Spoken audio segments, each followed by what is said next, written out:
thirst for souls, come to me.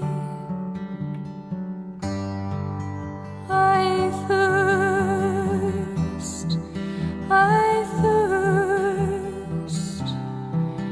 who will help bring them to me?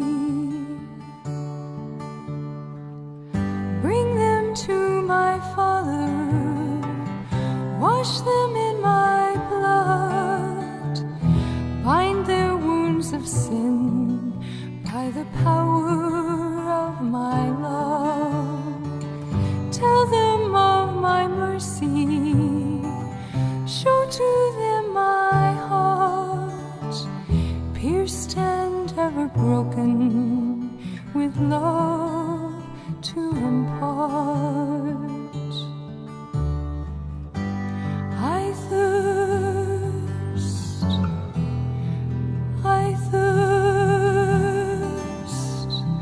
I thirst for souls, come to me. I thirst,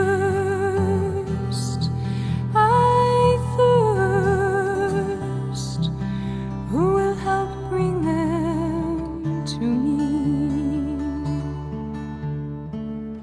Many tears are falling, souls have lost their way, tired and discouraged, too broken to pray.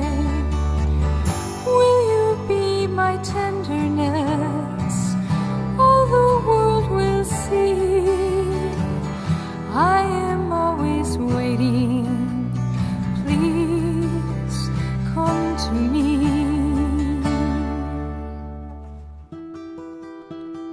Come to me, all you who labor and are heavy laden, and I will give you rest.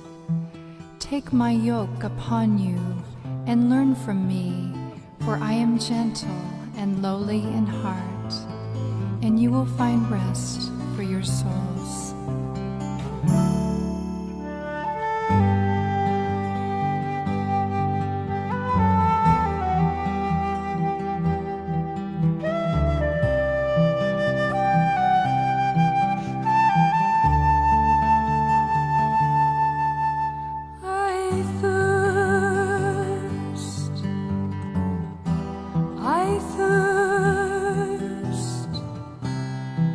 I thirst for souls, come to me. Who will help bring them to me? I thirst.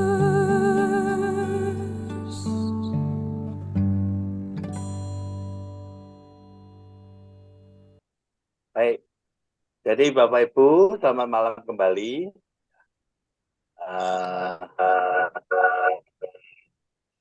Pada kesempatan ini saya ingin mengajak untuk merenungkan tema masa pandemi itu dari tema toleransi ya Bapak Ibu ya. Jadi saya mau mengajak untuk merenungkan bagaimana toleransi sebagai sikap hidup Bapak Paus Fransiskus. Dan toleransi ini tidak hanya sebatas tentang soal agama, tapi toleransi ini adalah tentang martabat manusia. Bagaimana menghormati, bagaimana mengangkat martabat manusia. Maka dalam sesi yang pernah saya berikan yang pertama kali, semua adalah saudara, dan itulah juga yang nyata dari sikap hidup Bapak Paus ya. Suara saya masuk ya? Masuk, Romo. Masuk. Jelas, Romo. Jelas ya. Nah, saya mau menampilkan satu video sebentar. Cuma masalahnya sekarang ini suaranya keluar nggak ya pakai ini ya? Ya. Semoga suaranya keluar. Coba. Ini saya tayangkan.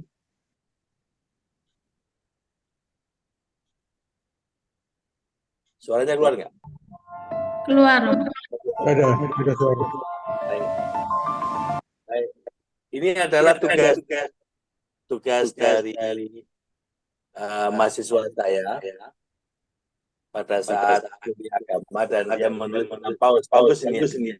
Rekor, Romo.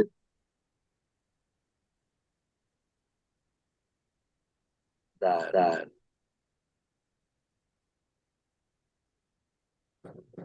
ya. Jadi ini tugas studinya yang berkaitan dengan Paus dan temanya toleransi. Saya tampilkan dulu hanya 5 menit. Masih Eko, Romo.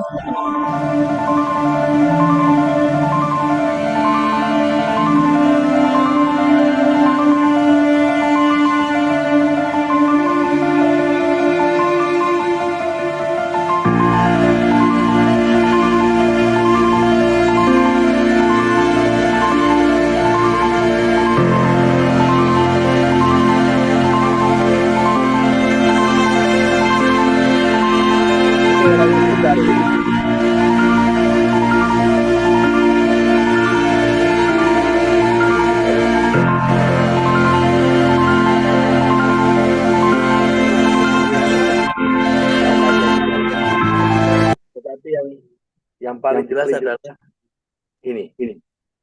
Jadi Paus itu punya suatu sikap yang sederhana. Suaranya masih Eko, Romo. Rudi. Eko, ya. Yang satu belum tertutup soalnya. Nah, ini gimana? Sekarang gimana?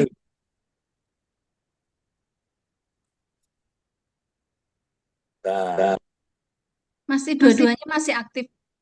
Untuk ini salah satu harus dimatikan.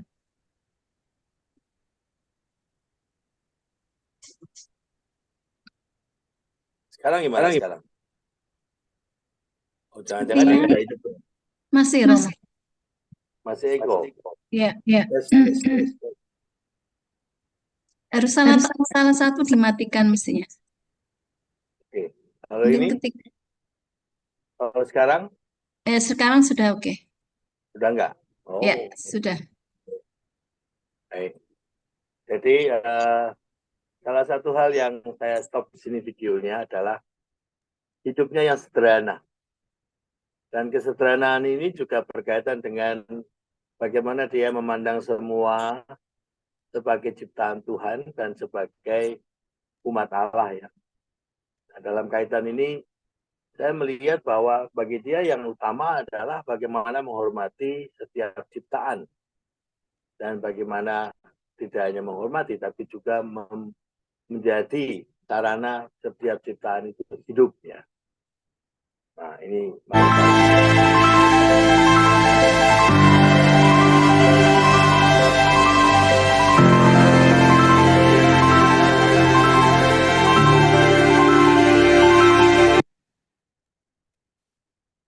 kalau kita lihat di mana dia mengunjungi Irak, ya.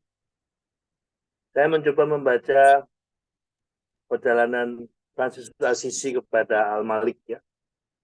Dan di sini diulang kembali oleh Paus Fransiskus mengunjungi Irak. Dan konteksnya Irak itu setelah Saddam Hussein hancur, ya. Banyak komunitas Katolik yang tertindas di sana. Dan kunjungannya ke Irak ini menjadi suatu momentum yang penting sekali, bagaimana dia ingin mengangkat bahwa di atas semua perbedaan atau keyakinan yang beraneka ragam itu, yang utama adalah manusia menghormati setiap ciptaan. Dan setiap ciptaan itu adalah ciptaan yang mewartakan dan menjadi gambaran Allah. Maka dia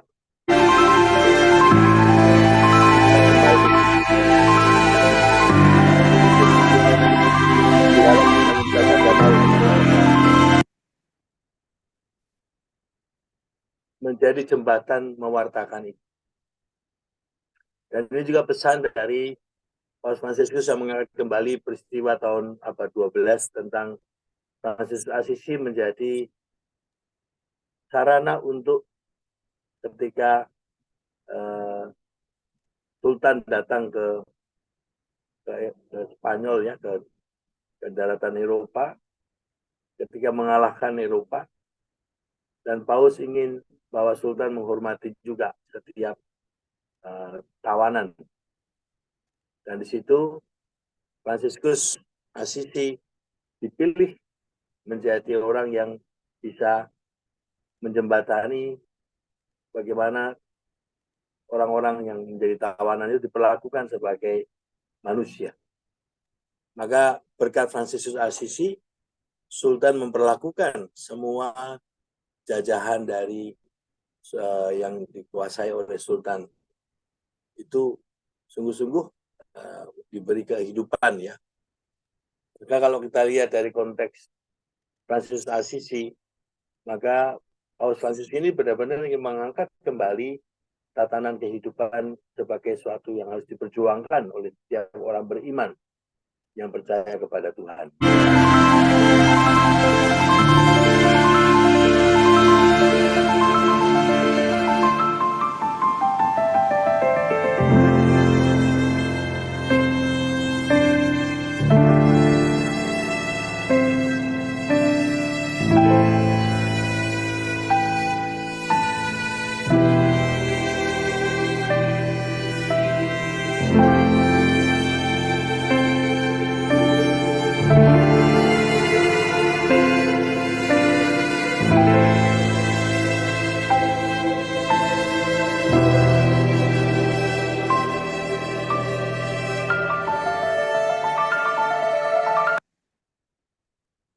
Dan ini pesan dari Bapak Paus ya. Ketidakmampuan untuk menerima perbedaan dapat membawa kepada kehancuran. Bapak Ibu, teman-teman semua, saya mau mengajak kembali melihat bagaimana peranan toleransi di dalam hidup Paus itu bukan saja tentang suatu paham ya, tapi sikap hidup yang sungguh nyata bagaimana ia memperjuangkannya justru ketika dia juga menjadi Paus, dan persis setelah dia terpilih 6 tahun kemudian terjadi peristiwa yang besar ya, bagaimana pandemi itu tidak hanya melihat agama, melihat semua manusia ya, karena pandemi tidak melihat manusia dalam perbedaan. Pandemi melihat bagaimana di hadapan situasi yang kita sudah mengalami selama 2 tahun lebih itu, manusia tidak lagi melihat agama di situ, tapi manusia melihat saudara-saudaranya, bahkan juga orang-orang yang dicintainya meninggal, dan perlu sungguh-sungguh diberi kesempatan untuk menghibur ya, karena pengalaman kehilangan selama pandemi itu menjadi pengalaman yang mendasar. Saya mau mencoba mengajak melihat demikian. Yang menyembuhkan kita itu bukanlah agama, tapi yang menyembuhkan adalah manusia yang peduli, manusia yang mempunyai hati, manusia yang mempunyai kekuatan batin untuk menerima setiap manusia sebagai ciptaan Tuhan. Maka kalau kita lihat dalam perjalanan pandemi, ketika kita juga tahu ya bagaimana semua pihak sungguh-sungguh mengikuti arahan-arahan dari baik setiap pemerintah maupun arahan dari pihak institusi agama, kita melihat di situ bahwa di hadapan pandemi kita punya pengalaman yang sama. Semua menderita, semua mengalami kesusahan dan kesulitan. Maka pada malam ini saya ingin mengajak bagaimana pandemi dalam konteks sikap toleransi Bapak Paus ya, yang sangat mendasar ini kembali kita angkat sebagai suatu momen bagaimana toleransi itu menjadi suatu prinsip hidup yang sangat mendasar bagi orang beriman. Ini tidak hanya berkaitan tentang agama Katolik atau agama Islam atau agama Buddha dan lainnya, tapi orang yang beriman, Bapak Ibu. Mari kita lihat satu persatu yang sudah saya coba siapkan untuk kita lihat bersama.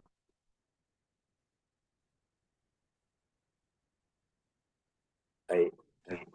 Saya kemarin mendapat kunjungan Romo Kris ya, dan Romo Kris berapi-api dia menjelaskan kepada para mahasiswa. Ini salah satu yang saya kutip dari Romo Kris ya, dan ini juga kita kenal banyak ya dalam dokumen-dokumen tentang Paus ya. Ketika Paus diberi kesempatan bicara, dia hanya menggunakan 3 menit. Dan dalam kata 3 menit itu, yang juga pernah saya bawa di sini, dia mengatakan satu hal yang penting tentang belas kasih. Dan Kardinal Bergoglio ya pada Kamis pagi 7 Maret ketika mengambil kesempatan berbicara menyampaikan suatu wacana yang hanya berdurasi 3 menit. Dia tidak menggunakan jatah waktu 5 menit, tapi hanya 3,5 menit. Dan ia berbicara tentang warta sukacita kasih dan kerahiman Tuhan. Dan gambaran apa yang dia tulis adalah tentang gereja dipanggil untuk keluar dari dirinya. Gereja yang dipanggil untuk tidak berpusat pada dirinya, tidak terjebak pada dirinya, tidak sungguh menutup dirinya, tapi gereja diundang keluar. Dan diundang keluar ini berarti sesungguhnya kita tahu pada masa pandemi itu jelas sekali panggilan gereja sangatlah ditantang ya. Apakah gereja sungguh berani melihat penderitaan semua manusia sebagai jalan kepada kekudusan. Maka di sini digambarkan setelah Paus dalam waktu 3 menit itu menyatakan mengajak gereja keluar karena Allah yang penuh kerahiman itu, gereja dipanggil untuk mewartakan sukacita itu. Gereja yang keluar mewartakan sukacita Injil dan gereja yang mendunia yang sungguh hadir ya. Dan mendunia ini artinya adalah bagaimana gereja juga sungguh memahami penderitaan umat manusia di dunia. Dan di sini kita tahu ya Paus juga adalah seorang Yesuit ya, dan dia menghayati betul tentang kerendahan hati yang ketiga, yaitu kerendahan hati yang mengikuti Yesus yang miskin, mengikuti Yesus yang menderita, mengikuti Yesus yang memanggil setiap orang untuk menyerahkan nyawanya bagi keselamatan semua. Dan di sini fokusnya adalah gereja juga adalah kehadiran Kristus, dan gereja juga dipanggil untuk mengikuti Yesus. Dan mengikuti Yesus itu sebagai warta sukacita. Karena dengan sukacita yang dibawa oleh gereja itulah, maka gereja menjadi tanda kehadiran Tuhan yang nyata. Maka Bapak Ibu, di sini gambaran kerahiman Allah. Ya. Dan persis tahun kerahiman Allah yang diangkat oleh Paus dalam tahunnya yang kedua, tahun 2014 ya, menggambarkan bagaimana sikap toleransi yang sangat mendasar dari Bapak Paus Fransiskus adalah sikap kerahiman Allah. Saya mencoba memahaminya demikian. Romo Kris menunjukkan tentang gereja bukanlah norma, tetapi gereja hadir menjumpai. Gereja lebih baik sakit karena melayani keluar daripada sakit karena diam di dalam. Lebih baik sungguh-sungguh gereja kehilangan banyak harta daripada kehilangan domba ya. Inilah yang dihadapi oleh Paus di masa-masa awalnya. Tentunya Romo Kris sudah menyampaikan tentang penderitaan gereja di saat-saat pergantian antara Paus Benedictus yang mengundurkan diri lalu digantikan dengan Paus Fransiskus. Di situ Paus Fransiskus membawa banyak hal. Artinya membawa dalam kepausannya perutusan gereja yang nyata-nyata dalam dunia penuh dengan segala macam hal. Maka kalau saya menggambarkan pandemi adalah momen yang membawa kita kepada suatu kesempatan untuk merenungkan panggilan gereja.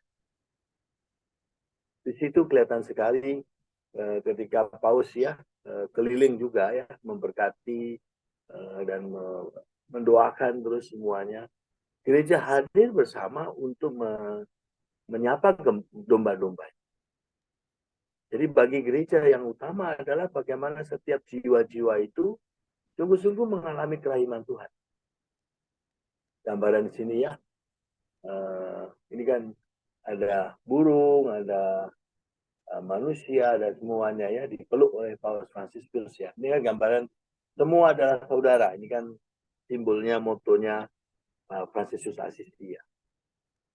Jadi di sini kalau saya mau melihat bagaimana dampak pandemi dalam konteks memahami sikap toleransi Bapak Paus mengajak semua sungguh dari suara hati yang terdalam menjadi punya kemerdekaan batin dan kebebasan untuk terus mewartakan sukacita Allah yang hadir, yang menyembuhkan, Allah yang hadir, yang memberikan ketenangan, Allah yang hadir memberikan kekuatan, Allah yang hadir yang mendorong setiap orang untuk mencintai dan menghargai setiap martabat manusia. Bukan gereja yang takut ya, bukan gereja yang khawatir, bukan gereja yang menutup dirinya karena berbagai macam hal-hal yang sifatnya duniawi yang menyerang gereja. Justru ketika gereja datang dan hadir dalam dunia, kehadiran gereja itu sungguh menjadi tanda sukacita. Saya mau mengajak Bapak Ibu melihat dua dokumen ya. Yang pertama adalah Gaudium et Spes dan yang kedua adalah Lumen Gentium. Dalam Gaudium et Spes nomor 16 yang berbicara soal martabat hati nurani, di sini digarisbawahi tentang ini.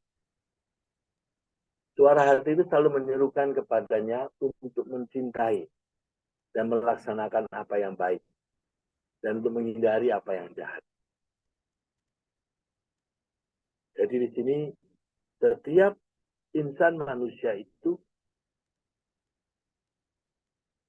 mempunyai panggilan yang sangat mendasar, yang sama. Karena suara hati itu adalah suaranya Allah. Maka di sini hati nurani ialah inti manusia yang paling rahasia, sanggar sucinya. Di situ ia seorang diri bersama Allah yang sapaannya menggema dalam batinnya. Dan apa yang menggema, lakukanlah yang baik, hindarilah yang jahat. Dan ketika manusia mendengarkan suara Allah yang ada dalam suara hatinya itu, dan dengan setia, terus bergabung ya bersama dengan yang lainnya mencari kebenaran, maka di sini kebenaran itu memecahkan sekian banyak persoalan moral yang timbul baik dalam hidup perorangan maupun dalam hidup masyarakat. Dan persis ini Bapak Ibu, konteksnya pandemi. Di hadapan konteks pandemi, kita berhadapan dengan masalah moral yang luar biasa.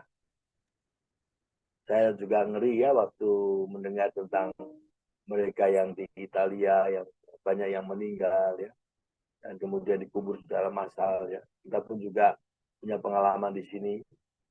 Siapapun yang meninggal tidak boleh ya kita dapat menghadiri pemakamannya.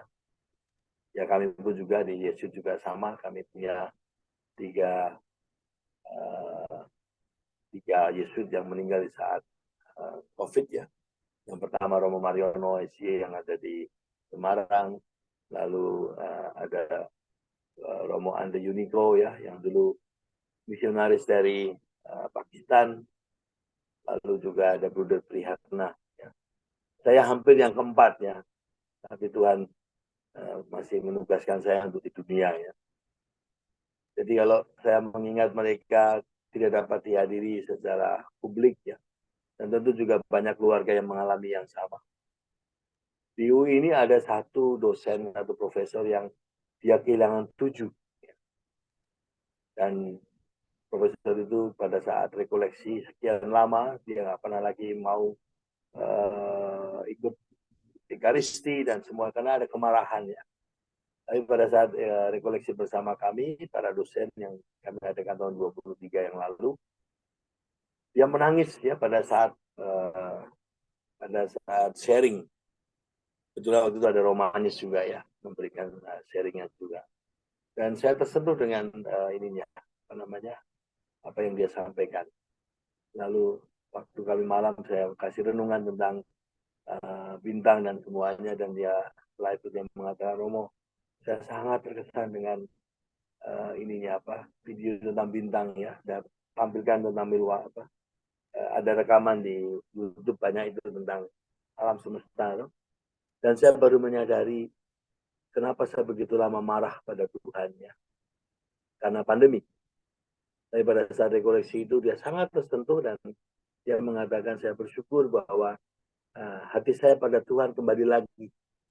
Hati saya percaya pada Tuhan kembali lagi di atas semua penderitaan tadi. Nah, Bapak Ibu di sini jelas sekali pandemi meninggalkan banyak cerita tapi satu hal yang penting, ketika kita saling menghargai dan menghormati dan justru hadir ya bersama dengan semua yang menderita itu, justru disinilah kerahiman Allah kita rasakan memberikan kekuatan. Sukacita seorang beriman itu tiada lain adalah karena berani untuk menaruh semuanya di dalam kerahiman Tuhan setiap peristiwa hidup manusia. Maka suara hati yang semakin mengarah kepada Tuhan, mencari Allah, itulah juga yang didukung oleh kebebasan batin. Maka Gaudium et Spes nomor 17, Bapak Ibu ya, itu sangat besar sekali menggarisbawahi tentang suara hati dan kebebasan itu satu sama lain saling memberikan kekuatan untuk terus menghargai setiap pengalaman manusia sebagai jalan kepada Allah. Maka di sini, adapun manusia hanya dapat berpaling kepada kebaikan bila ia bebas. Dan ketika ia bebas dan ia mendengarkan suara hati, maka ia akan berpaling kepada kebaikan dan akan mencari Allah. Maka di sini kebebasan yang sejati merupakan tanda yang mulia gambaran Allah dalam diri manusia, sebab Allah bermaksud menyerahkan manusia kepada keputusannya sendiri supaya ia dengan sukarela mencari pencipta dan mengabdi kepadanya. Dua nomor dalam Gaudium et Spes ini ingin saya ajak untuk merenungkan tentang Paus Fransiskus, sikap toleransinya, bagaimana ia melihat dalam kebebasan batinnya setiap ciptaan, Bapak Ibu, setiap ciptaan. Dan ciptaan itu adalah seorang manusia. Manusia itu tidak diganti apapun oleh yang dia lakukan. Karena manusia adalah ciptaan Tuhan. Dan kita lihat bagaimana Paus Fransiskus dengan kekuatan batinnya, kebebasan batinnya, dia, misalkan ya, dalam Kamis Putih, dia sebelum menjadi paus pun juga melakukan yang sama. Dia mengumpulkan semua orang-orang yang dianggap ya secara sosial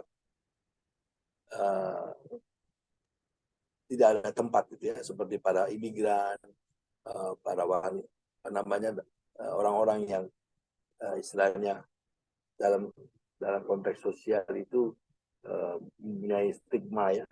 Dia mengangkat semuanya, hadir di dalam mereka yang dipenjara dan semuanya diundang, dan dia mencium kaki mereka. Ini adalah salah satu tanda kebebasan batin orang yang menghargai kebaikan dan juga menghargai setiap manusia adalah gambaran Tuhan. Maka kalau saya melihat ini ada beberapa kutipan ya dari Romo Chris ya. Salah satu toleransi yang sangat jelas ya, sikap toleransi yang sangat jelas dari Paus Fransiskus adalah keberaniannya yang kreatif. Nah, ini yang kemarin dikatakan Romo Chris dan saya ingin sharingkan di sini. Sangat baik ya, ini karena ini salah satu ungkapan yang menarik, karena biasanya kalau kami para Yesuit itu menggunakan istilah iman yang kreatif, creative fidelity. Tapi Paus itu menunjukkan suatu kata yang penting di sini, keberanian. Keberanian adalah sesuatu sikap keputusan batin. Orang tidak mungkin berani kalau nggak mengambil keputusan. Dan keputusan yang utama dalam keberanian kreatif ini adalah bagaimana menerima, menghormati, dan merangkul semua orang. Dan inilah kekhasan Paus. Paus sangat tegas di dalam prinsip tentang bagaimana hidup moral. Juga termasuk juga soal kejahatan. Ya, kejahatan-kejahatan yang secara struktural ya terjadi di dalam konteks Vatikan. Contohnya, Bank Vatikan dibenahi, struktur ya, struktur hidup pembenahan di dalam Vatikan. Tapi Paus pun juga mempunyai diskresi yang sangat tinggi. Dia sangat-sangat memperhatikan bagaimana setiap keputusannya itu sungguh-sungguh pengalaman tentang Allah. Maka ada beberapa hal yang di sini yang Romo Kris sampaikan. Yang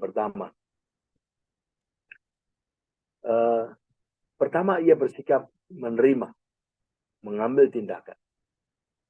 Tidak menemukan semuanya sampai sempurna atau beres. Tapi dia terus mencari jalan menemukan yang menjadi lebih baik. Dan dia berani untuk menerima kerapuhan, kegagalan, dan jatuh. Tetapi dengan suatu sikap untuk terus membenahi. Dia membenahi struktur di dalam Vatikan.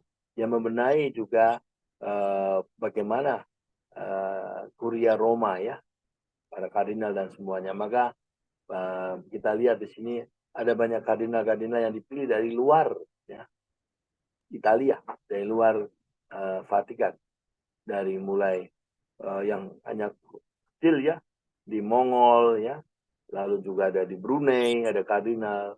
Jadi ada banyak kardinal-kardinal yang baru-baru itu justru dari yang umatnya tidak banyak. Kalau kita melihat dari struktur komposisi yang sebelumnya kan selalu ditentukan dengan jumlah kardinal yang banyak dari Italia ya. Tapi kali ini dari banyak negara, dari banyak pelosok, dari banyak belahan dunia, dia angkat menjadi kardinal supaya warna gereja itu semakin merangkul. Dan inilah kekhasan dari toleransi Paus. Ya, Paus tidak melihat tentang gereja yang mengikuti tradisi, yang sesuatu yang sifatnya harus dilakukan, tapi gereja yang terbuka pada tuntunan roh. Ya. Dan salah satu keberanian kreatifnya adalah bagaimana ia merumuskan, mengajak melihat identitas umat beriman adalah keluar dari dirinya dan hidup di dalam suatu proses perziarahan. Saya mau mencoba menggambarkannya dengan video yang pernah saya sampaikan di sini. Inilah keberanian kreatif salah satu yang bisa kita lihat dari Paus Fransiskus dalam sikap toleransinya ya, menghargai setiap manusia. Ini adalah kisah tentang Immanuel ya. Mungkin masih pada ingat Immanuel ya.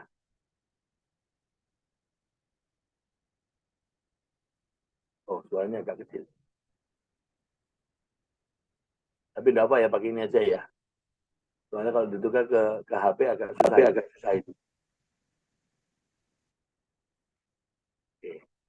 Ini adalah kisah tentang Immanuel.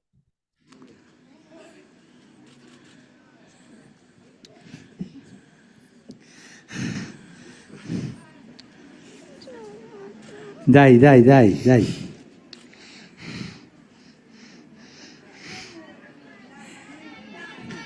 Non ce la faccio.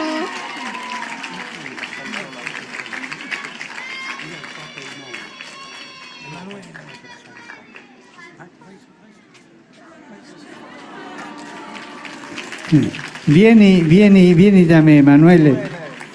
Vieni da me e dimmi all'orecchio. Sungguh terjadi dalam peristiwa. Nah, ini Immanuel sedang menyampaikan semuanya. Apa yang akan disampaikan, mari kita lihat nanti.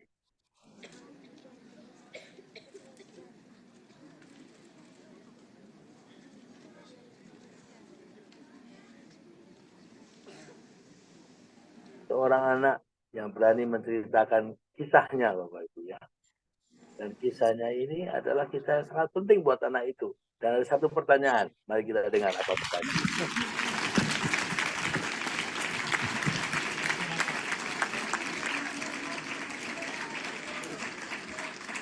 Magari tutti noi potessimo piangere come Emanuele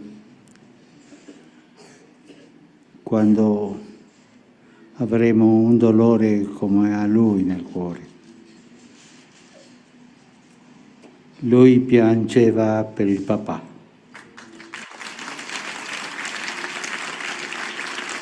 E ha avuto il coraggio di farlo davanti a noi, perché nel suo cuore c'è amore dal papà. E io ho chiesto permesso a Emanuele di dire in pubblico la domanda e lui mi ha detto di sì, per questo la dirò. Poco tempo fa è venuto a mancare mio papà. E lui era ateo, ma ci ha fatto battezzare a tutti e 4 figli. E era un uomo bravo. È in cielo, papà?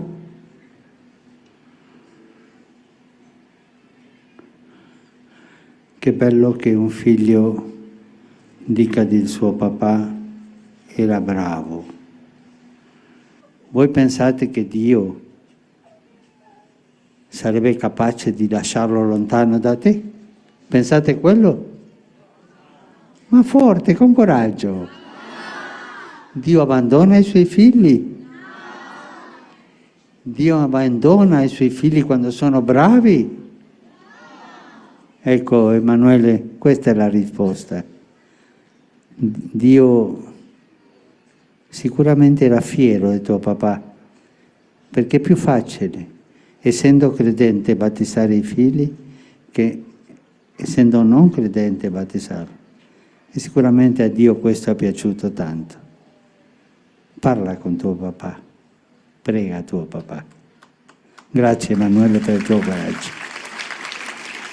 Mari kita lihat ini Bapak Ibu ya. Keberanian kreatif yang kita lihat di sini bagaimana Paus menghargai keberanian Immanuel untuk cerita ya, tentang hidupnya. Saya membayangkan seorang anak yang kehilangan ayah dan dia mengatakan ayahnya adalah orang baik. Kiranya sungguh-sungguh ya dia ingin ayahnya juga masuk surga ya. Maka kekuatan dia untuk bertanya itu juga yang menunjukkan kreativitasnya dia untuk menyatakan dan bertanya. Apakah Bapak saya di surga? Sekalipun dia ateis. Nah,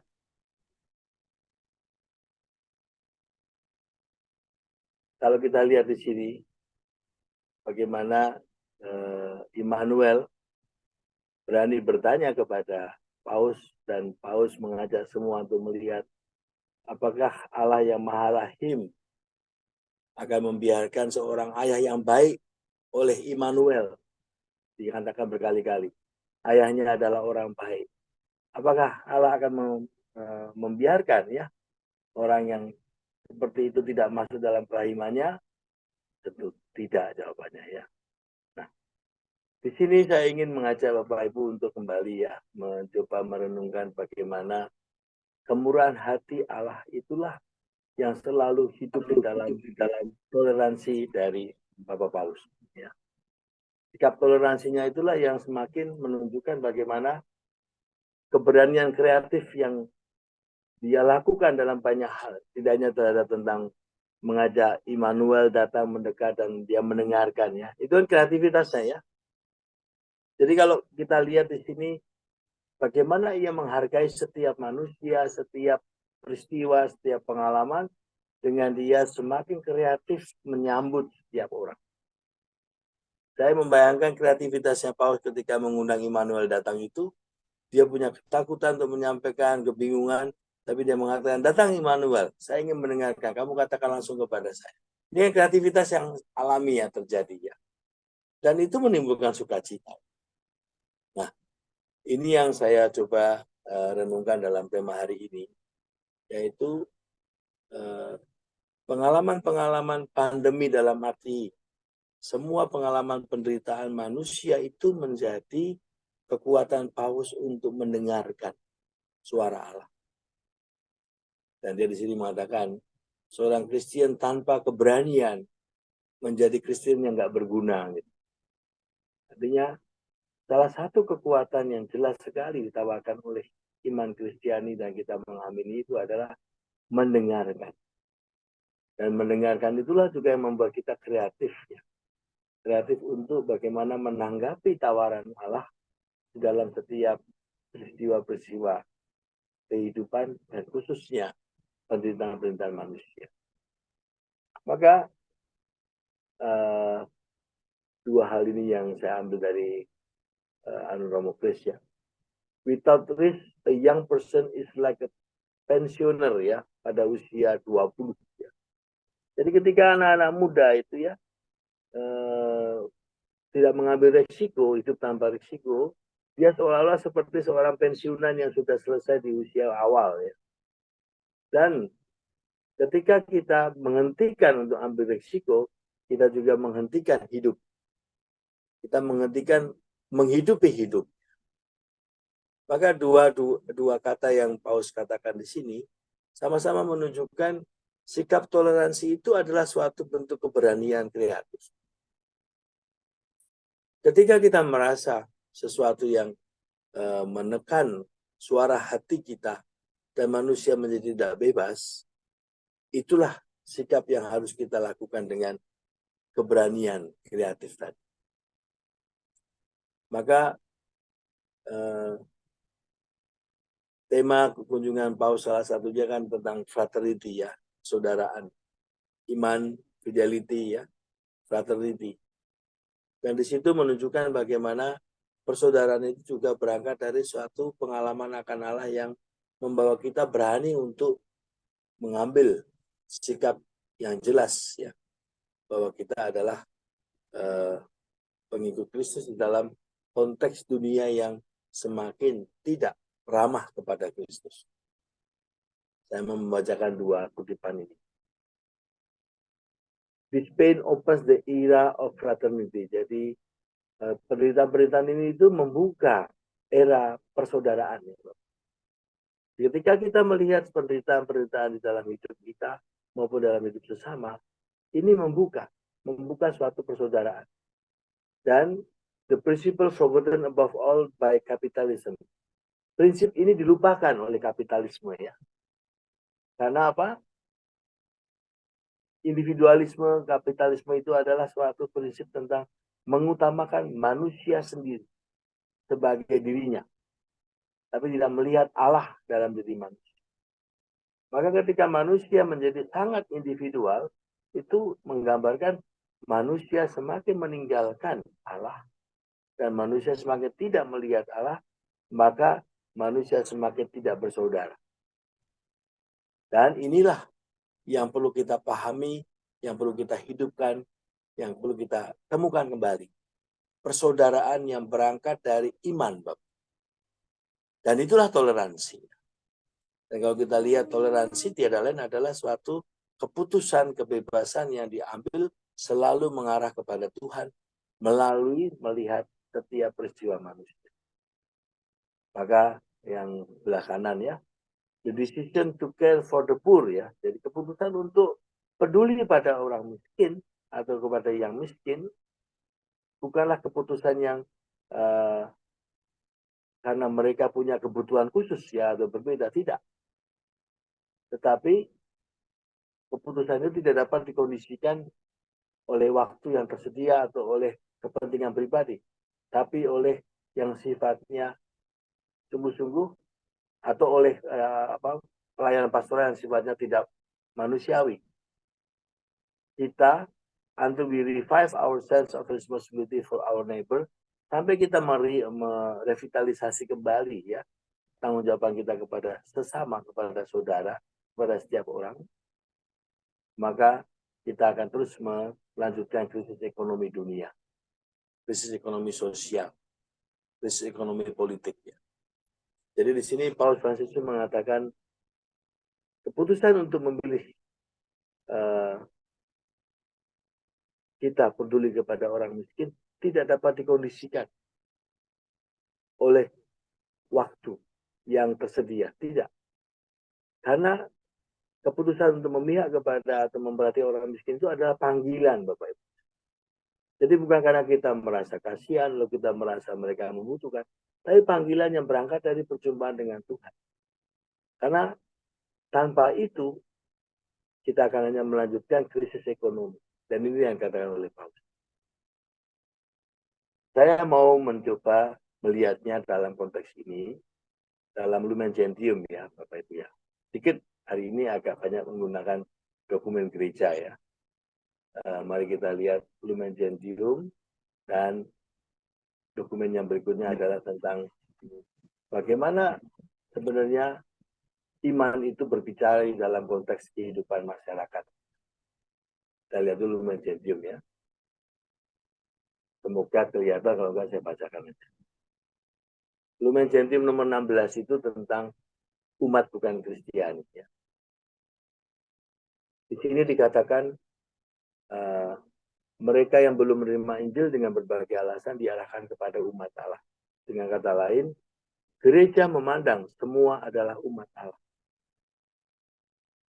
Terutama bangsa yang telah dianugerahi perjanjian dan janji-janji, serta merupakan asa kelahiran Kristus menurut daging, ya, ini bahasa Yahudi ya, dan juga bangsa, umat Muslim. Tapi di sini yang mau saya garis bawahi adalah ini, Bapak Ibu.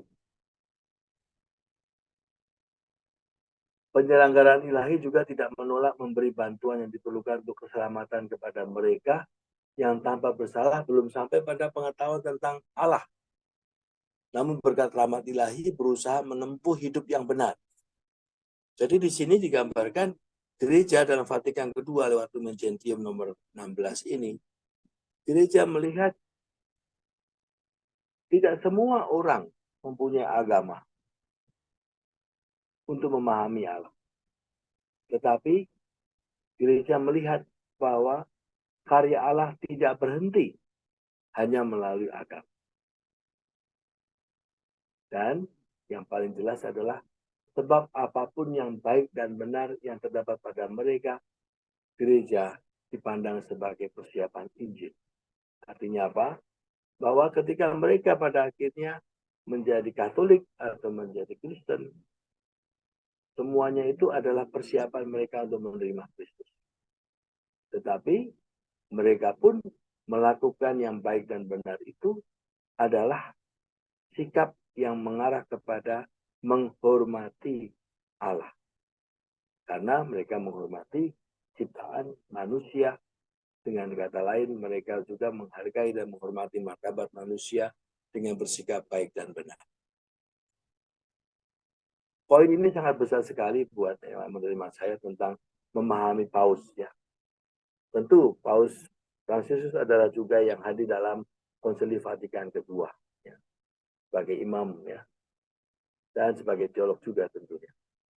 Dan tahun itu Paus belum menjadi uskup ya, masih menjadi seorang imam ya.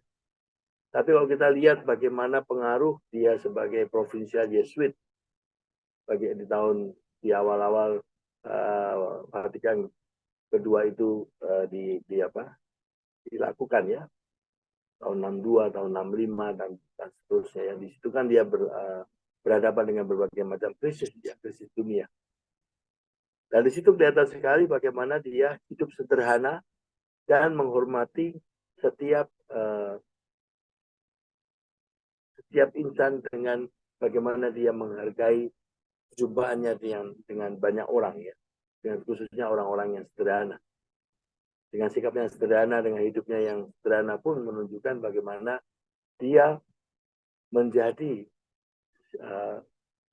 pribadi yang sangat menginspirasi ya, tentang hidup yang kita lihat di sini dalam Lumen Gentium 16 ini. berbuat baik dan benar.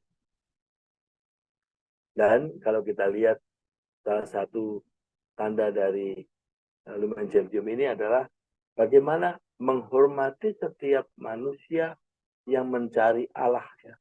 Ini pada bagian yang terakhir tadi ya. Mari kita lihat. Mereka hidup dan mati tanpa Allah di dunia ini dan menghadapi bahaya putus asa yang amat berat. Maka dari itu dengan mengingat perintah Tuhan, wartakanlah Injil kepada segala makhluk, itulah yang selalu menjadi tugas dari setiap umat beriman. Mewartakan Injil kepada segala makhluk. Dan mewartakan Injil itu adalah mewartakan tentang sukacita sebagai umat yang diciptakan oleh Tuhan dan umat yang juga hidup sebagai saudara, sebagai ciptaan satu sama lain. Dalam kalimat itu dikatakan demikian. Dan sebagai karunia Dia yang menerangi setiap orang, supaya akhirnya memperoleh kehidupan.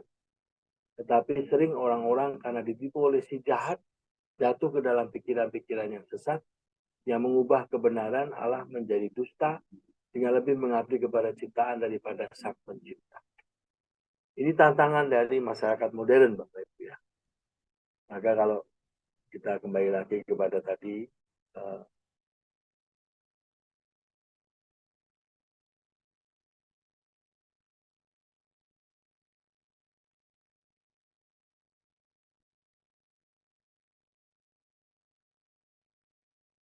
inilah tantangan yang dihadapkan kepada kita tentang pasca pandemi ya. Saya melihat lebih jelas sekali ya, sebelum pandemi dan setelah pandemi wajah dunia. Sebelum pandemi itu ada begitu banyak perang ya, perang ekonomi, perang macam-macam ya. Tapi setelah pandemi, yang terjadi adalah perang tidak berhenti. Tetapi penderitaan semakin banyak. Jadi ini yang saya lihat masih banyak kesadaran manusia yang hanya berhenti kepada tentang penderitaan yang harus dilalui, tetapi tidak melihat bahwa di balik itu ada musuh besar ya. Musuh besar terhadap kehidupan manusia, yaitu kuasa jahat. Kalau kita lihat Bapak Ibu ya, kiranya sungguh-sungguh mengerikan dan menyedihkan. Setelah pandemi terjadi perang di Ukraina. Setelah pandemi terjadi masih begitu banyak perang di Gaza dan itu menggambarkan bagaimana manusia tidak melihat kematian yang sudah terjadi selama pandemi sebagai suatu hal yang mengajarkan tentang persaudaraan. Padahal selama pandemi ada begitu banyak perang yang berhenti. Karena apa? Karena situasi. Tapi yang mengherankan, mengapa sikap persaudaraan yang sudah terjadi, toleransi akan kehidupan ya, menghormati kepada itu tidak diteruskan dan tidak terjadi dalam masyarakat dunia. Dan inilah tantangan kita sebagai orang yang diundang oleh Paus ya untuk semakin menyebarkan dan mewartakan sikap toleran. Ya. Toleran itu bukan kepada semata-mata tentang pilihan keyakinan, tetapi toleransi itu adalah tentang menghormati manusia. Menjawab panggilan Tuhan untuk menghormati setiap manusia. Maka kalimat ini, to change the world, we must be good to those who cannot repay us. Ya. Kita berbuat baik kepada mereka yang tidak dapat membayar kembali, dan itulah cara kita mengubah dunia.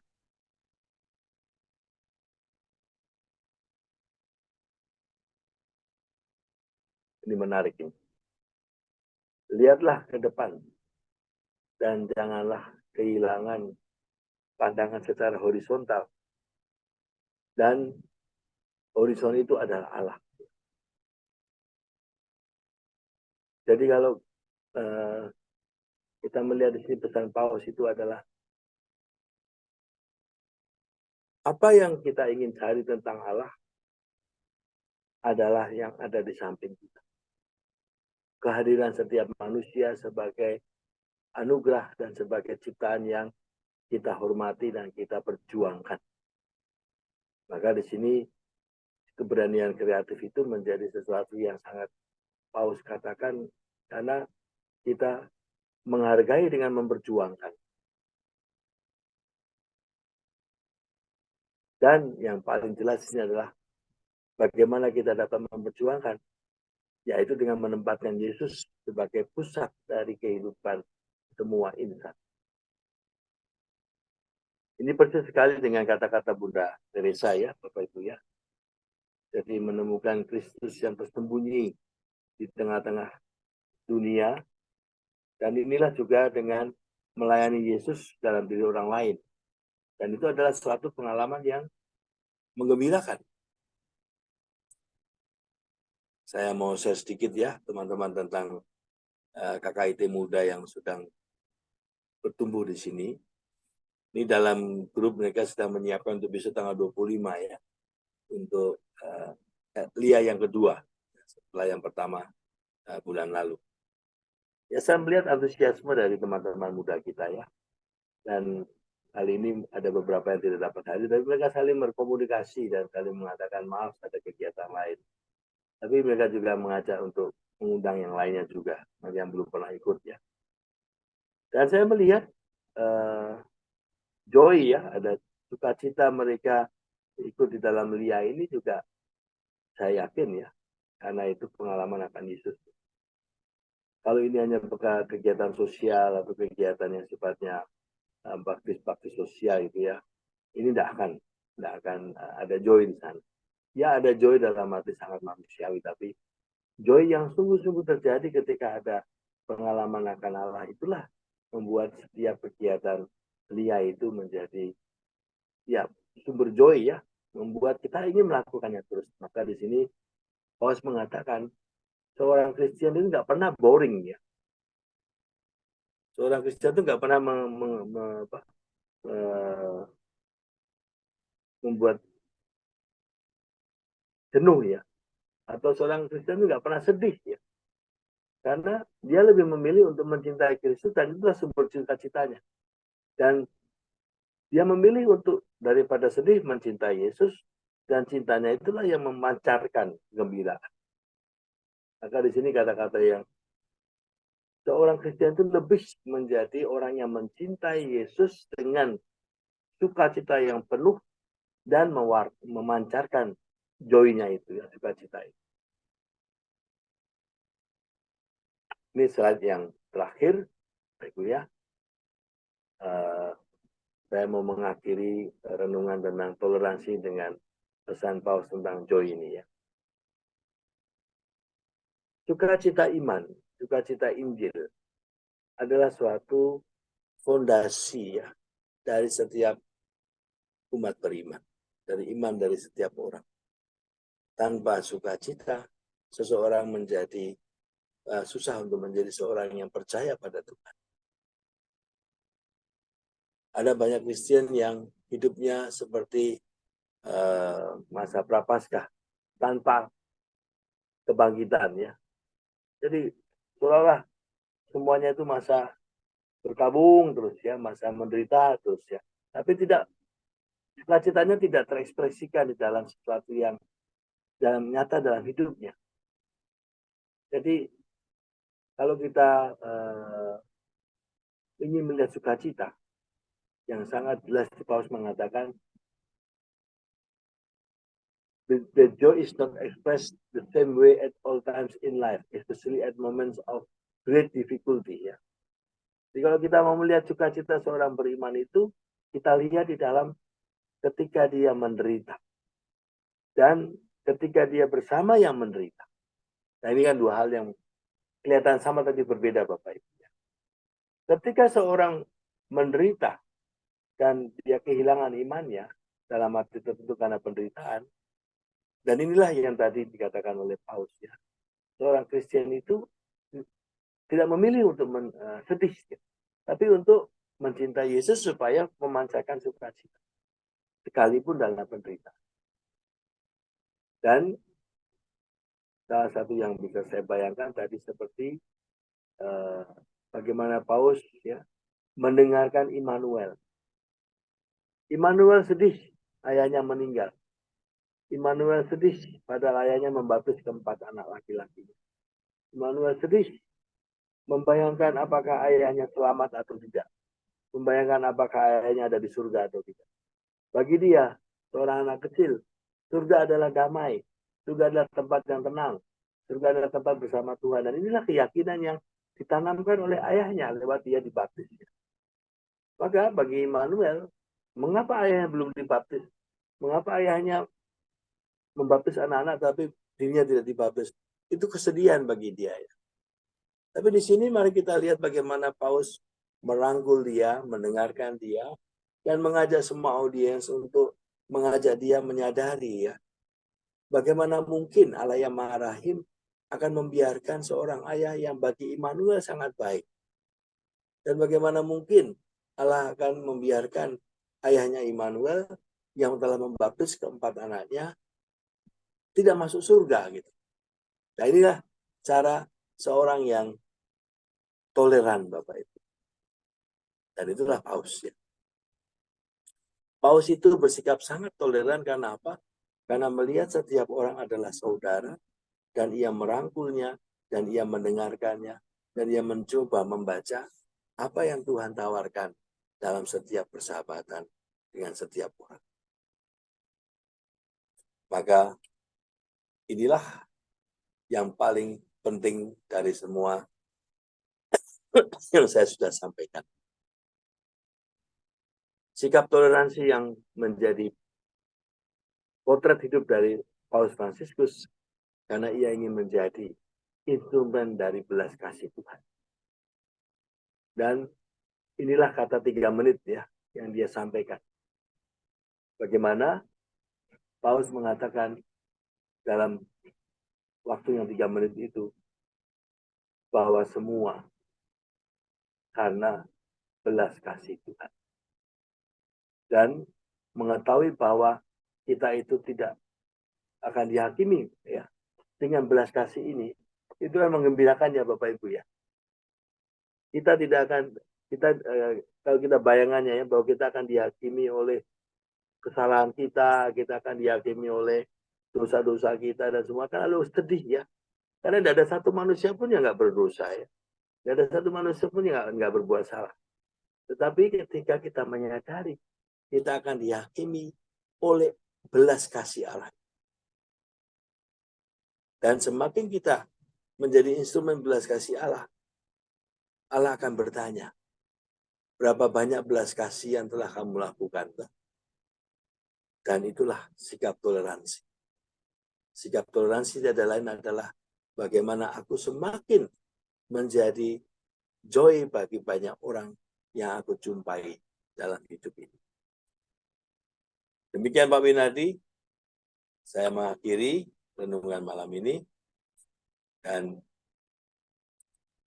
mungkin bagian terakhir tadi ya, tapi saya rasa sudah terlalu banyak kata-kata. Saya ingin mengakhiri dengan satu hal. Paulus ini luar biasa ya. Paulus ini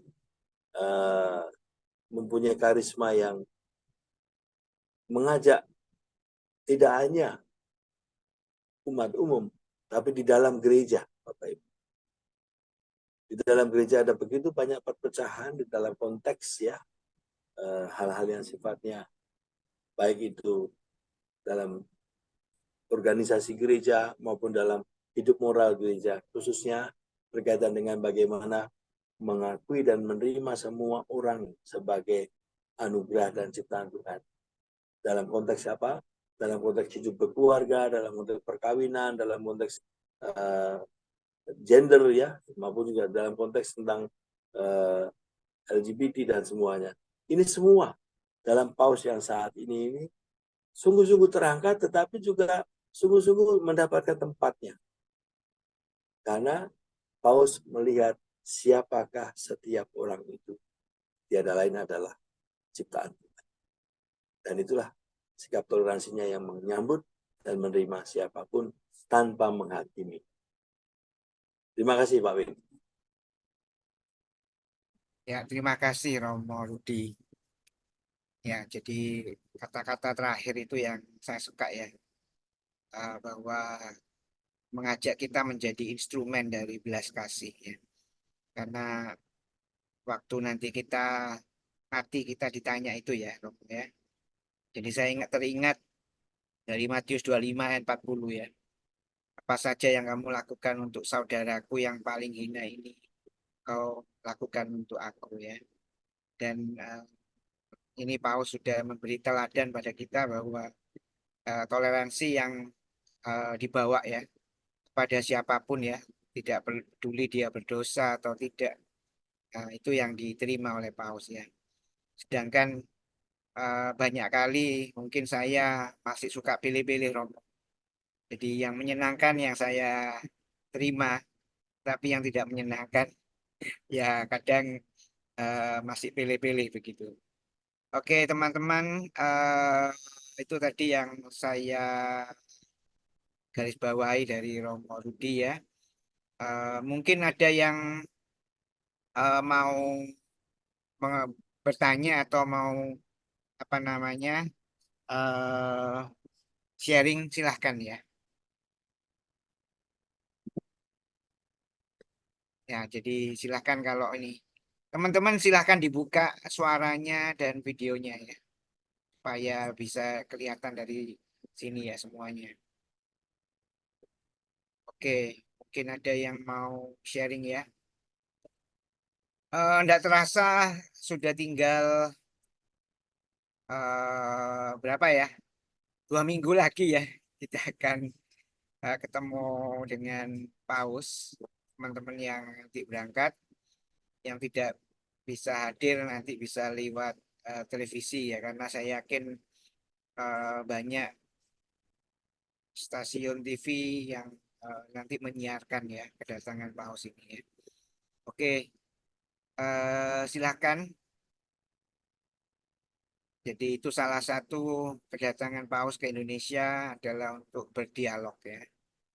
Berdialog, kemudian untuk kita menjadi toleran ya. Masih dibisukan. Oh, belum bisa buka ya. Oke, sebentar. Oke, silakan. Sudah, Winati. Oke. Ya, silakan dibuka teman-teman semua suaranya.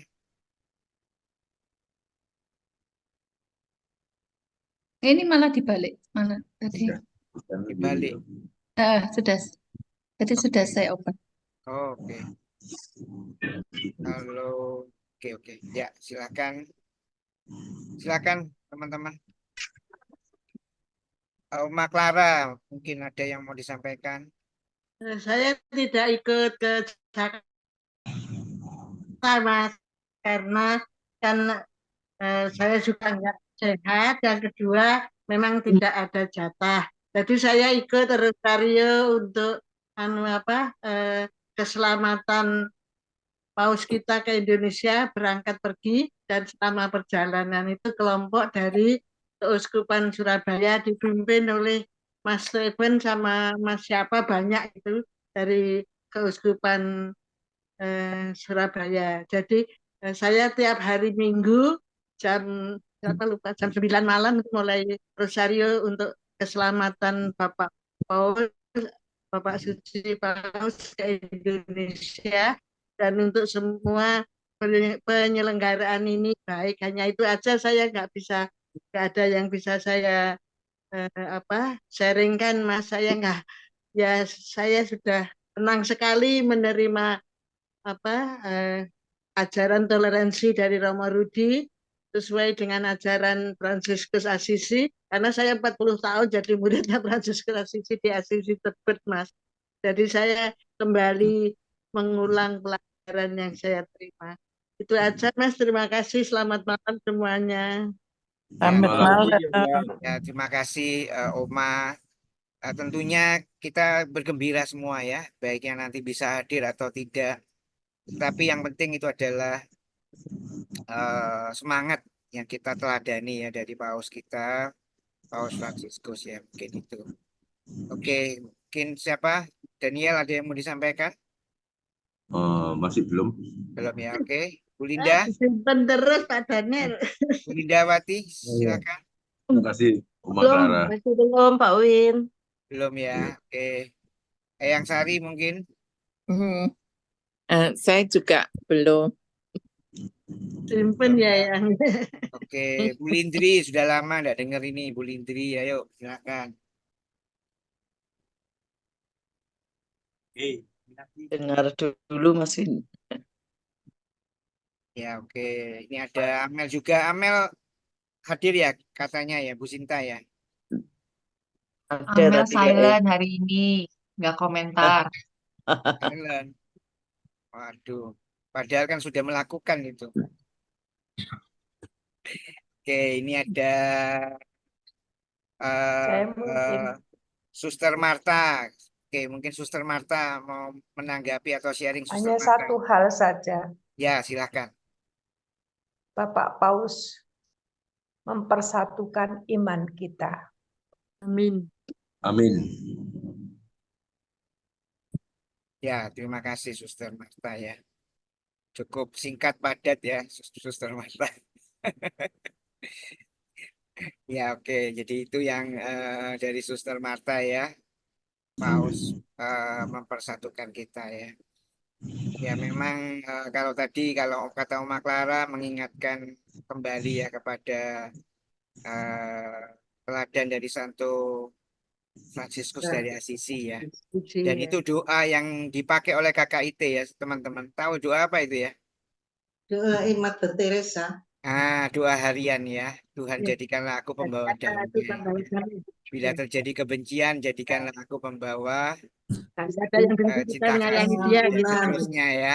Itu juga doanya yang kita selalu doakan. Itu dari doa dari Fransiskus Assisi ya. Doa damai kalau tidak salah ya. Damai ya. Betul nggak Romo? Ya, semua saudara. Ya, itu doa damai. Oke. Pak Yosep, gimana Padang Pak Yosep? Iya Pak Yosep. Persiapan Paus ini ke Indonesia. Masih di mood. Ya, Padang aman-aman ya Pak Win. Nggak ikut demo. Bukan demo kedatangan Paus ya tapi ya. Demo happy-happy. Ya, oke ya. Bu Koni, silakan kalau ada yang mau disampaikan. Ya, terima kasih luar biasa ternyata Paus Fransiskus. Coba saya nggak ikut KKIT, saya tidak bisa tahu. Ternyata Romo Kris kemarin juga Romo Rudi 2 kali. Tolong saya tanya bagaimana keadaan Romo Gani. Iya, Romo Gani itu kita doakan terus. Ya, sudah membaik ya. Terima kasih. Minta maaf saya belum sempat ke sana kembali karena Romo Gani saking banyaknya yang menjenguk sampai dibatasi ya. Yang menjenguk Romo Gani hanya jam 9 pagi sampai jam 11. Jadi belum ada kesempatan untuk saya ke sana pada pagi hari. Tapi normal ya.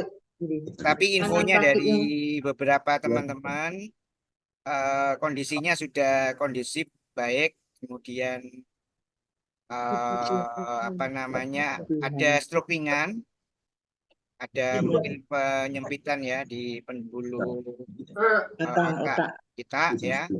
Makanya kita diminta untuk mendoakan ya kemarin ya.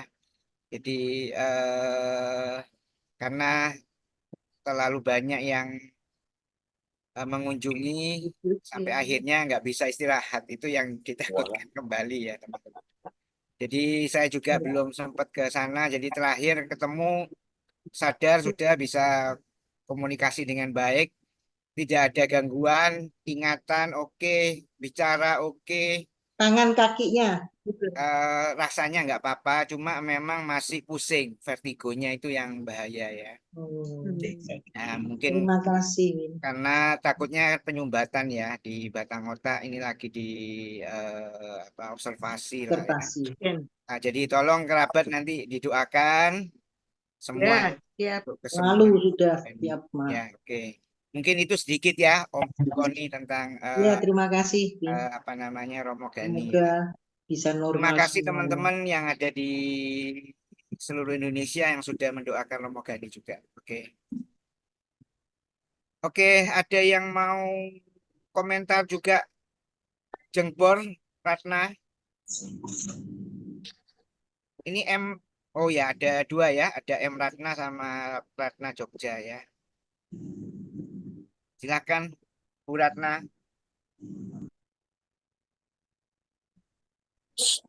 Ya, sebetulnya apa yang tadi Romo Rudi sampaikan itu juga sebetulnya ya sudah kita lakukan ya teman-teman ya. Jadi menjadi instrumen.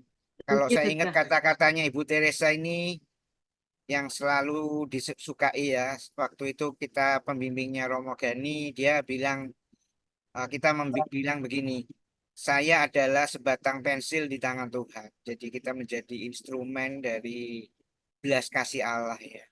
Jadi itu juga yang diinginkan ya oleh Paus Fransiskus kita. Jadi kita tetap menjadi instrumen. Kalau beberapa Romo yang sudah pernah memberikan pada kita tuh kayak kabel teman-teman. Jadi setelumnya dari Tuhan Yesus ya. Jadi kita hanya perantara sebetulnya. Kalau mengutip Romo Rudi di dalam apa namanya ajaran dari Ignatius itu adalah kita sebagai sarana ya. Kita hanya sebagai sarana belas kasih Allah ya. Kita bukan apa-apa ya. Tetapi kita mau dipakai ya. Itu yang mungkin membawa suatu apa ya ingatan gitu atau membawa suatu semangat kembali ya kepada kita semua sebagai kerabat dan sahabat ITM itu untuk kembali ya kita solider, kita selalu berdialog ya dengan teman-teman yang termiskin dari yang miskin ya. Mungkin itu yang saya tangkap juga ya dari Romo Rudi dan Romo Chris yang kemarin sudah pernah disampaikan ya. Dan yang luar biasa adalah katanya Paus itu kita adalah sebagai gereja yang berani berdarah-darah ya untuk keluar daripada kita diem ya. Jadi itu yang mungkin pesan yang dibawa ya. Yaitu yang saya rasakan seperti itu. Oke, mungkin Rosa ada yang mau di-sharingkan atau dikomentari, Rosa? Oke, ya kalau mengingat, sorry saya lagi batuk, mengingat pandemi, ya mengingatkan kita akan manusia itu sungguh lemah ya, kelemahan manusia. Dan kita semua di seluruh dunia saling terkait, saling tidak berdaya, semua tidak berdaya ya, tidak dan di situ juga kelihatan kita tidak bisa selamat sendirian dan kita semua harus saling mendukung. Nah, di situ ada solidaritas dan persaudaraan ya di tengah krisis. Kemudian adanya vaksin ya saling memberi vaksin dengan tidak kemudian yang satu memanfaatkan yang bisa membuat vaksin, memanfaatkan memberikan harga tinggi dan sebagainya, tidak seperti itu sehingga semua bisa terselamatkan. Nah, untuk pandemi ini nampaknya bukan sekedar krisis kesehatan, tetapi kita semua bisa melakukan refleksi spiritual.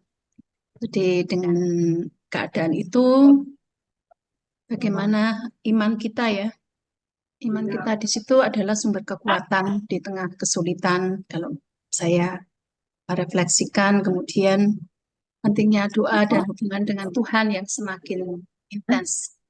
Itu ya, saya rasakan dari pandemi yang nah, kemudian kalau untuk yang Paus Fransiskus juga menyoroti tentang dunia yang sangat menderita dan ensiklik Laudato Si itu sangat relevan juga ya menurut saya, dan ajakan pertobatan ekologis. Mungkin Romo bisa menambahkan dari sisi dunia yang sangat menderita ini. Terima kasih.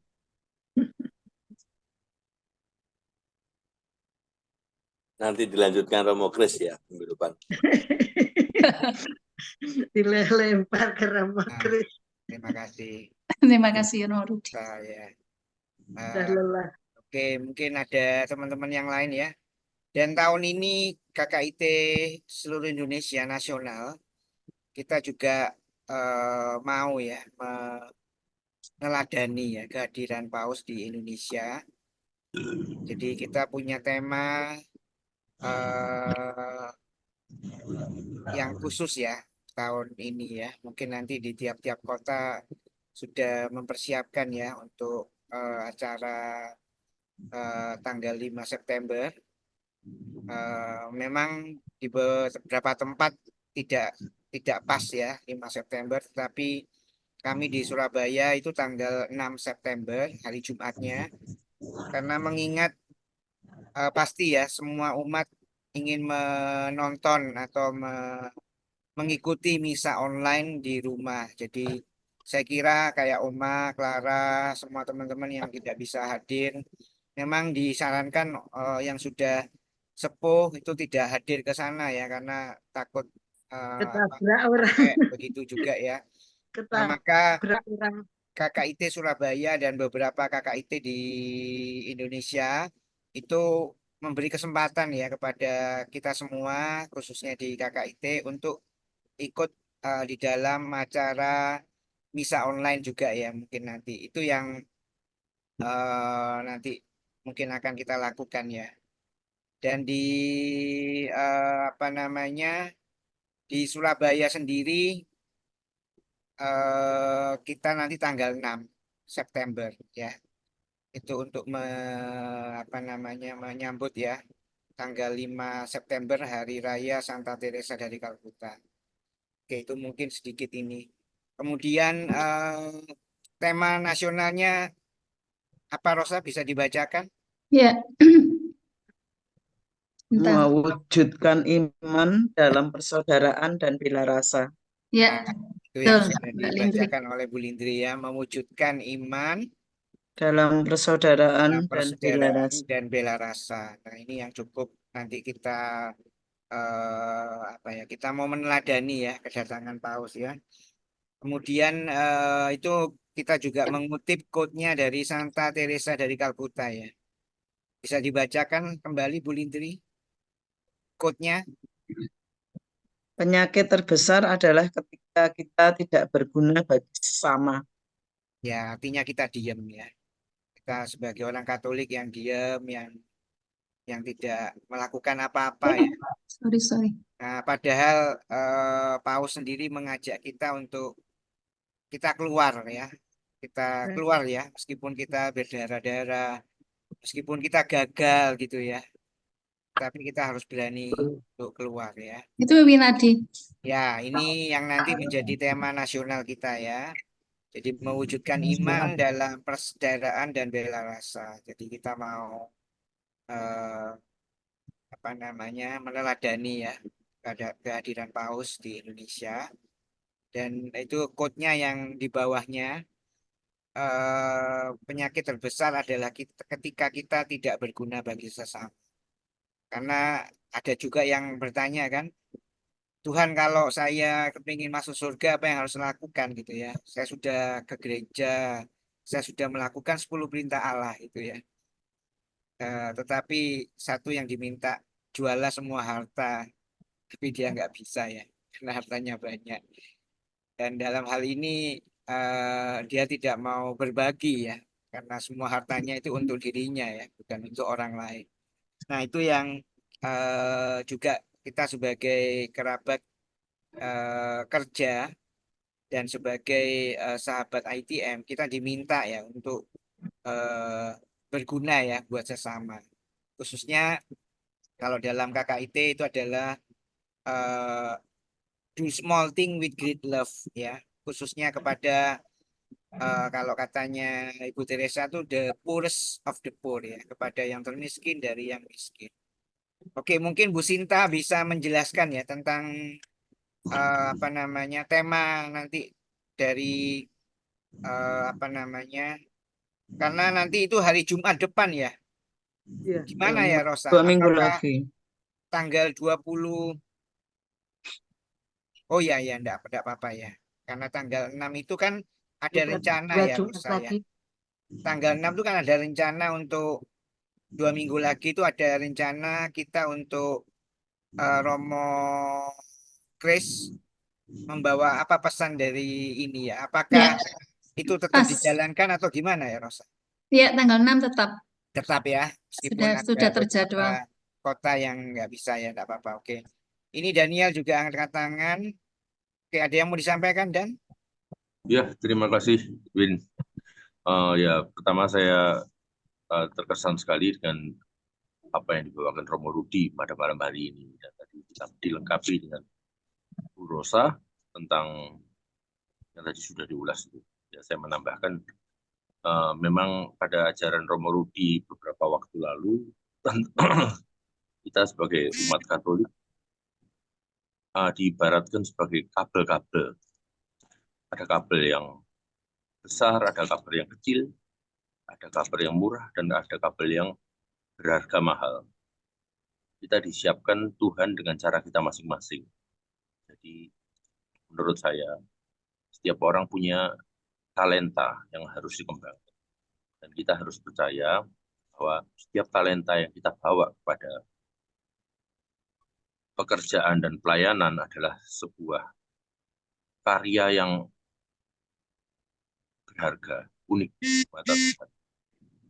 Mari kita setiap orang, setiap anggota dan kerabat di sini bisa berkarya sesuai dengan talenta ataupun jalan yang diberikan Tuhan kepada kita masing-masing. Ya, kira-kira yang mau saya sampaikan. Terima kasih. Oke, terima kasih Daniel ya. Oke, Bu Sinta, apakah ada yang mau disampaikan sebagai koordinator nasional kita?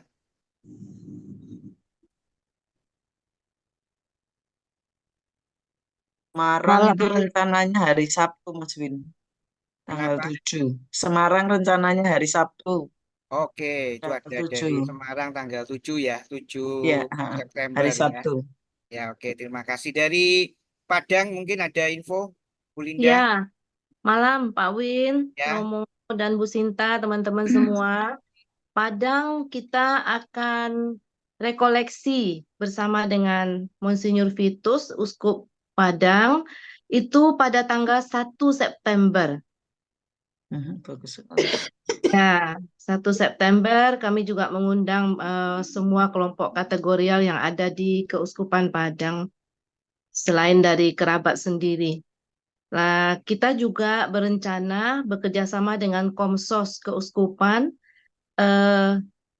mengadakan streaming Zoom untuk apa yang diberikan oleh si Monsinyur Vitus. Jadi kalau misalnya teman-teman mau ikut, silakan. Nanti link Zoom-nya akan kami bagikan.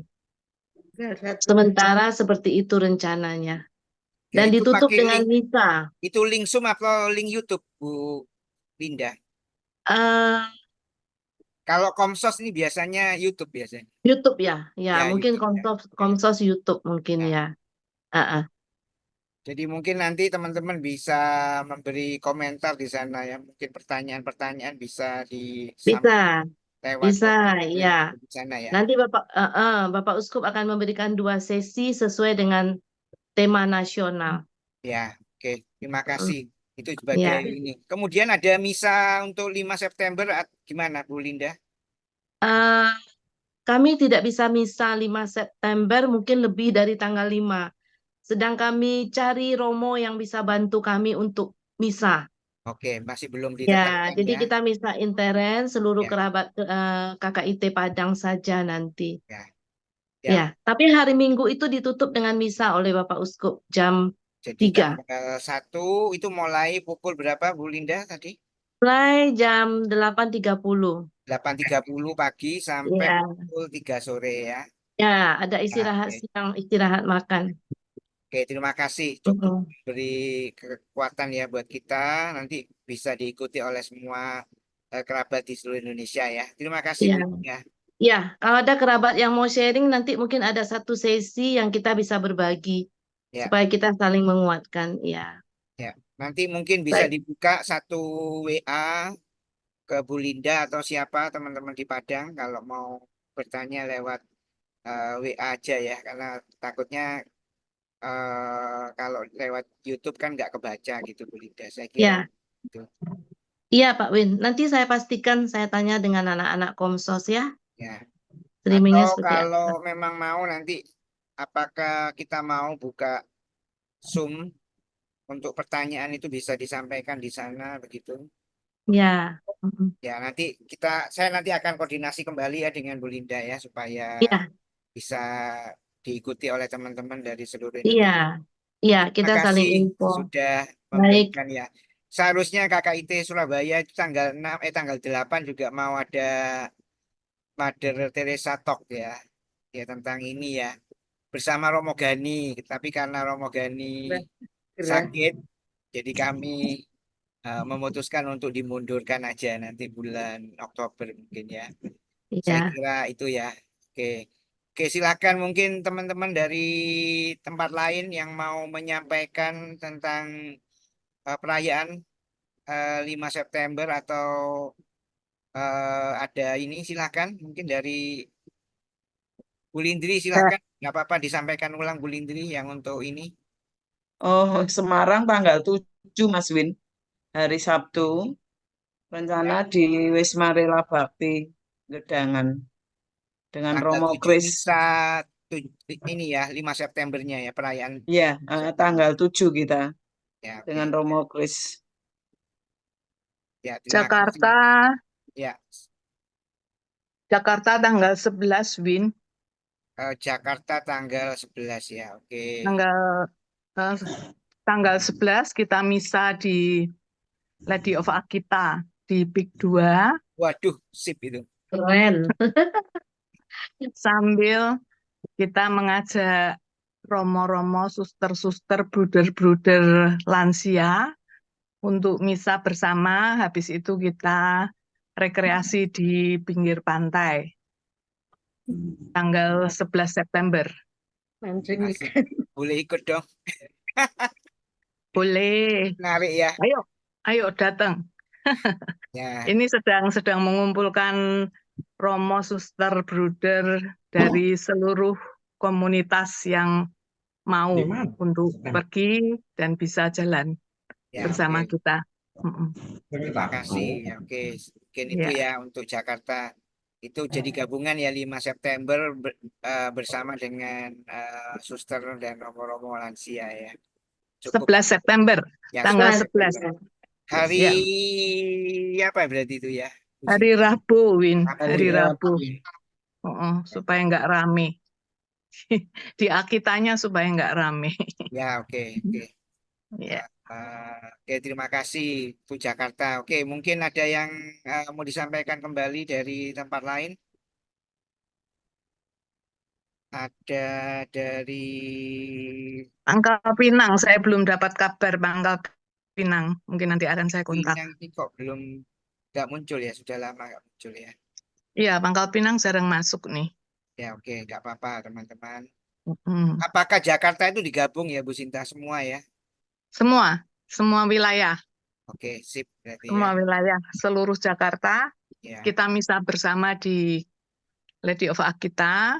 Terus siapa yang mau ikut untuk rekreasi dan makan siang bersama dipersilahkan. Tapi kalau yang tidak punya waktu dan akan pulang juga nggak apa-apa. Tapi misalnya di Akita jam 9 pagi. Itu di PIK ya. Oke, mungkin Bu Ya. Koni sama Bu Pak Tarsis itu kalau mau ke sana itu Bu Koni. Bergabung. Ya. Ya, insya Allah. Ya, oke. Lansia banyak. Pak lebih Tarsis banyak kenal lansia lagi. ini. Ayo Pak Iya. Tarsis bisa Iya. gabung dengan teman-teman di Jakarta ya. Ya, semoga.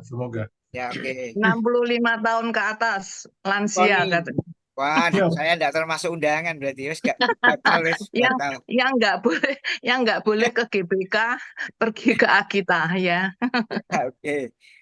Itu rasanya balas dendam ini Bu Sinta ini ya. Oke ya. Bukan balas dendam, Kalau Oma Clara pemerataan. nanti didoakan aja Oma Clara. Oma Clara menjadi pendoa buat kita ya Oma yang ada di Jakarta. Di rumah aja, Surabaya. doa di rumah aja, Mas. Ya, doakan di rumah aja Oma. Pak Tommy nanti kalau ada ke Surabaya bisa hadir Pak Tommy. Ya, nanti kita coba usahakan. Ya, itu nanti tanggal 6 ya. Ya, makasih infonya. Oke, ya. Kemudian ada siapa lagi nih ya? Bu Erni, gimana Bu Erni yang ada di ini? Kemudian tanggal Jogja malah belum nih. Oh Jogja iya, kemana Jogja. nih? Kok Rosa saya belum nyampe. Ya, Rosa silakan atau Ratna nyampe. Silakan Rosa. Ya, Jogja belum. Ini besok Minggu baru ketemu Romo pembimbing ya. Kami akan ada adorasi bersama minggu ini.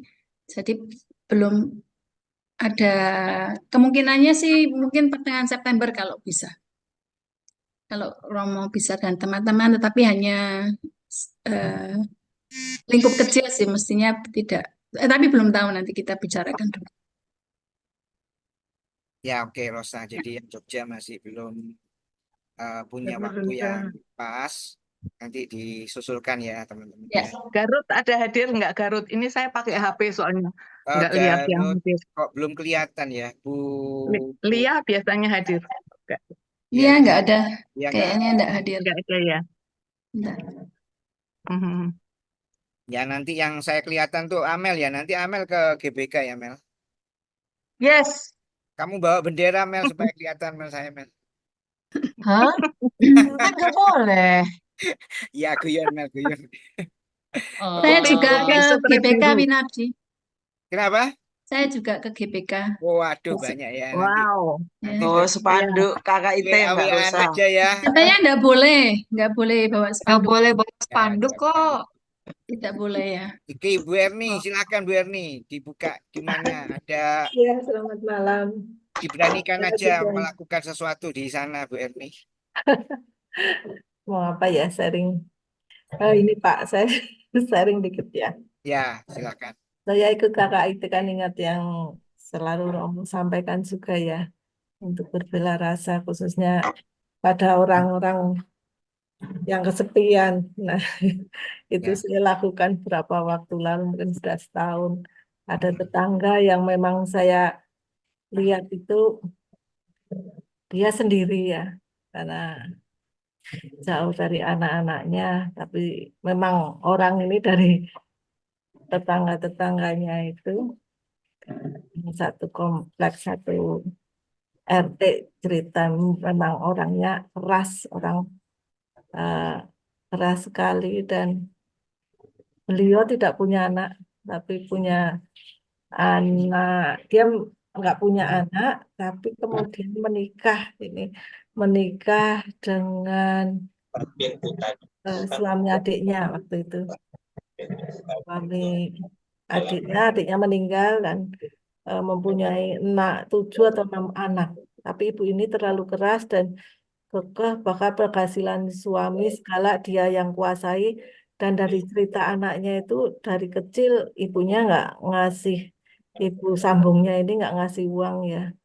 Bahkan si anak-anak ini sekolah berusaha, karena bapaknya waktu itu meninggal ya, udah meninggal duluan, dan si anak ini berusaha cari nafkah sendiri dengan pekerja apapun lah. Kadang bantu konveksi hanya untuk uang jajan. Nah ini saat usianya sudah 81 tahun ya, saya melihat ibu itu kok sepertinya kesepian. Saya coba datangi teman saya juga, lihat saya aneh, ini orang keras kayak gitu kok saya maunya deketin. Tapi itu saya coba sapa Pak, saya coba sapa, saya ajak senyum, Dia awalnya nggak mau senyum, tapi setiap kali saya lewat ketemu, saya sapa.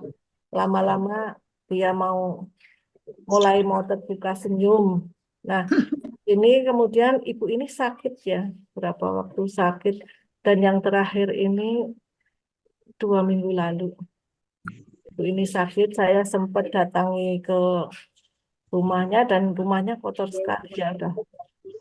Karena dia udah ngompol segala macam itu bersin dan tidak sama anak-anaknya itu enggak ini ya kalau anak-anaknya datang malah diusir, nggak senang karena dipikir dia anak-anak datang itu hanya untuk dia takut dengan hartanya lah, dengan rumahnya. Dan terakhir kemarin sakit dan saya sempat ketemu ibu ini, saya temani, dia masih bisa saya ajak omong. Dan kemudian saya nggak sempat ke sana. Terakhir saya dengar beliau ada berita meninggal. Saya cukup apa ya gelo, nggak sempat ke sana lagi. Tapi di saat terakhirnya saya seminggu sebelum beliau seto itu saya sudah ajak ngomong untuk melepaskan lah segala apa yang jadi kekuatan dia ya, harta itu yang jadi utama dan selalu mengusir anak-anaknya. Dia hanya mau anaknya datang kalau memang anaknya itu bawa uang. Ini dari sini saya yaitu dari berkat KKIT ini saya jadi mulai bisa buka diri, mulai bisa peduli pada orang-orang yang kecil ini. Dan setelah meninggalnya kemarin, saya nemani sampai di kuburan. Saya biasanya dia Muslim yang saya takut kalau di pocong itu ya. Tapi saya beranikan, saya nungguin. Nggak banyak yang datang, memang kalau dari komplek RT ibunya cuma saya, tapi saya sampai selesai dimakan. Itu Pak, mungkin sharing saya bersyukur ini lihat KKIT ini saya jadi apa? Jadi lebih peduli ya dengan orang yang kesepian seperti itu. Terima kasih. Mungkin sharingnya ini terlalu panjang ya Pak. Enggak juga Bu Eni. Ya, terima kasih ya. Yang dapat saya sharingkan. Ya. Nanti di GBK juga saya datang ikut juga dengan semangat. Terima kasih, nanti mungkin yang teman-teman bisa di GBK nanti bisa kita bisa kontak-kontakan ya. Semoga bisa ketemu gitu ya. Tapi terima kasih Bu Erni sudah melakukan ini ya. Karena ya itu adalah spirit dari Mother Teresa ya. Nah, saya kira sudah melakukan. Terima kasih ya. Oke, mungkin ada yang mau bertanya atau mau sharing. Saya kasih kesempatan satu orang karena waktunya sudah jam 9 juga ya. Oke. Bu Margo mungkin? Enggak, Win. Oke. Lagi beres. Jadi cuman mendengarkan tadi. Oke ya, silakan. Oke, terima kasih. Cuman tadi saya agak kelewatan. Saya kepikiran Romo Gani. Oke, Romo Gani oke gitu ya dulu ya, supaya saya tidak ngulang nanti.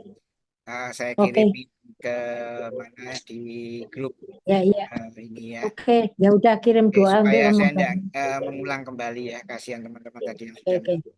Oke. Apakah ada yang lain mungkin yang mau disampaikan? Ya, saya kira kalau sudah tidak ada, semoga dengan kita lebih mengenal ya Paus Fransiskus ya, khususnya ajarannya dia, kita semakin mencintai ya pemimpin kita ya, pemimpin gereja Katolik yang tertinggi ya, dan itu membawa teladan buat kita ya, karena apa yang dilakukan oleh Paus Fransiskus ini juga ya sama ya yang dilakukan oleh paus-paus sebelumnya, dan juga apa yang dilakukan oleh Mother Teresa juga ya, khususnya di dalam fraternity ya, di dalam compassion. Dan betulan tanggal 5 September itu juga bertepatan dengan hari Santa Teresa dari Kalkuta. Sebetulnya kita cukup bangga ya. Semoga nanti pada misa Paus itu pasti juga menyinggung ya tentang hari Santa Teresa dari Kalkuta ini. Dan itu membawa bagi kita semua, kalau katanya Pak Tony dari KKIT Surabaya, tanggal 5 September itu diperingati sebagai hari belas kasih nasional. Ya. Secara kebetulan atau tidak saya nggak tahu, tapi itu yang menjadi luar biasa juga ya buat kita ya. Jadi kita juga merayakan hari belas kasih nasional ya. Karena Ibu Teresa adalah Santa